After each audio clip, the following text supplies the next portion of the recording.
Méditation du 17 décembre, un jour de tristesse en moins.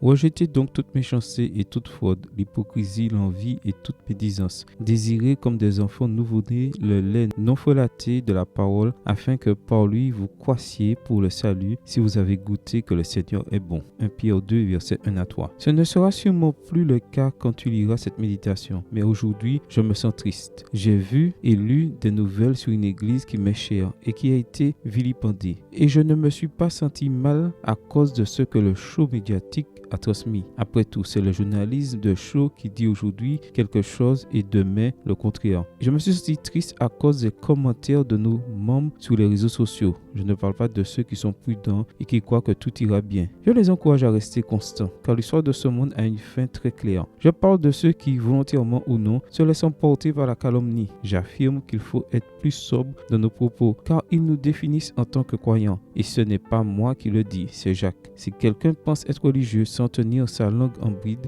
mais en trompant son cœur, la religion de cet homme est vaine. Jacques 1, verset 26. Je ne peux pas lire dans ton cœur, mais je peux te conseiller. Alors je t'encourage à jouer, à construire, à améliorer et à renforcer. Je t'encourage à investir ton temps et tes paroles dans la vérité, comme le dit Pierre. Si quelqu'un parle, que ce soit selon les oracles de Dieu. 1 Pierre 4, verset 11. Nous commençons à construire la nouvelle terre maintenant, le maintenant de chaque jour. C'est pourquoi j'aime la proposition de Pierre d'abandonner tout ce qui sent le mal, le mensonge, l'hypocrisie, l'envie et la médisance. C'est comme enlever les détritus du vieil homme et construire sous le vrai fondement, le Christ, et libérer de ce qui nous entrave. Nous pouvons jouir de la miséricorde de Dieu. C'est alors que nous apprécierons ce qui est bon, même si nous avons de mauvaises expériences. Le vrai, même si le mensonge nous entoure. Le simple, même si les autres vivent dans la duplicité. L'empathie, même si nous sommes l'objet d'envie. Et les paroles aimables, même si la vanité campe autour de nous. Un jour viendra où il n'y aura que de la gentillesse, de la sincérité, de la simplicité, de l'empathie et des conversations vraiment constructives. En attendant, je sais que c'est un jour de tristesse en moins.